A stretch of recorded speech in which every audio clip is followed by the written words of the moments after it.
Thank you for that. I actually wasn't really prepared to speak for long here, but I wanted to come and say that I loved Howard too, a great deal. And so did a lot of people far away in that other fake democracy called India. So when Howard died, it made so many people in so many parts of the world so sad.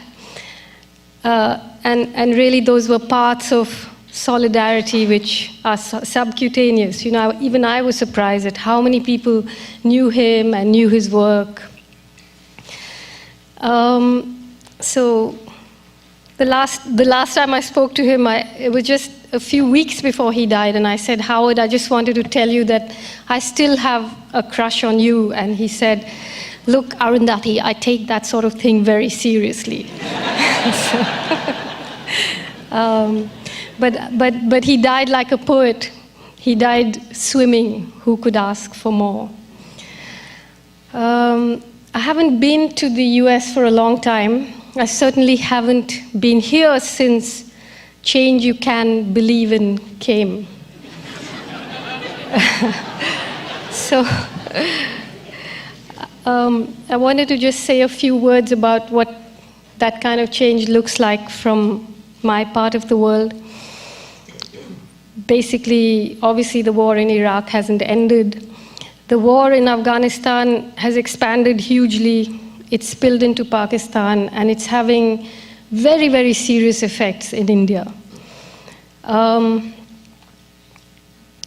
Actually, sitting there, you know, it's almost impossible to believe that the US government has any idea what it's doing in Afghanistan. Does it have any idea what it means when it says Taliban? We must wipe out the Taliban. You can't, because the Taliban is not a group of people. The Taliban is an ideology, and you can't fire bullets at an ideology. So if you look at what's happening in that part of the world, it's interesting that from Afghanistan into Waziristan and the northwest of Pakistan, into all the tribal areas of India, which are known as the Red Corridor. Actually, what's happening is a tribal uprising, which in Afghanistan looks like and is a radical Islamist uprising. And in India, it's a radical left uprising. But the attack is for the same reason. The attack is the attack of the free market, and it's the attack of capitalism. It's being resisted in different ways, but this is the push that's coming. I just, before I came here, I spent almost 3 weeks in the forests of central India, where the Indian government has declared war against its own indigenous people, because in those forests are a lot of mineral wealth, which all the biggest mining companies in the world have signed up for. And I can't tell you what's going on there. It's a situation, the war that the Indian government calls the war Operation Green Hunt, and it's a hunt of tribal people who are living in the forest. Basically, the villages are being burnt, and in central India, something like 644 villages have been burnt, and something like 300,000 people are off the government radar. They are hiding in the forests, or they've migrated out of the forests. But it's what an Indian government report called the biggest land grab since Christopher Columbus. And all of this is being done in the name of the free market, in the name of growth, in the name of development. So it was sad, you know, when, even though many of us are in some ways cynical people about elections, so I certainly am. But when Obama won the elections, even the most cynical of us could not help but be moved by the tears you saw in the eyes of people who had been through the civil rights movement and had been through history, the kind of history that, the kind of things they had fought against. So we were moved. Even our deeply cynical hearts were moved. So imagine how awful it was when he won the Nobel Peace Prize. And he gave a speech there justifying war. And those same tears of those old black people were cut and pasted into the eyes of the most powerful people sitting in that Swedish academy, applauding him for justifying their war.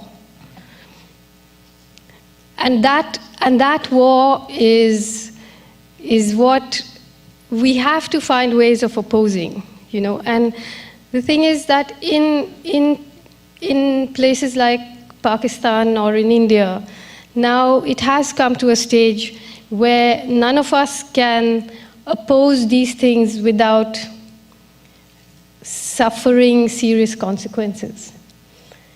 And I think that time is gone now, where you can call yourself a person who resists without inviting consequences.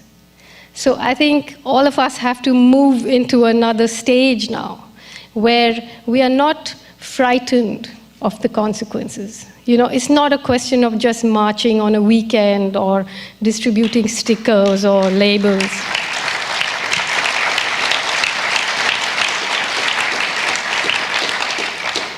Because it really has come, we are really in a time where we have to dismantle the system. Somehow we have to dismantle it.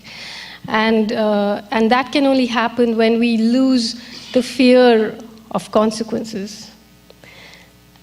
In India, every day people are being killed. Every day it's happening that even organizations like the civil liberties organizations and the democratic rights organizations are now being called fronts for the Maoist parties. But the battle is on in those places. The battle is on very seriously. And I hope that somehow it spreads to make international links. Because today the biggest scam in the world is democracy.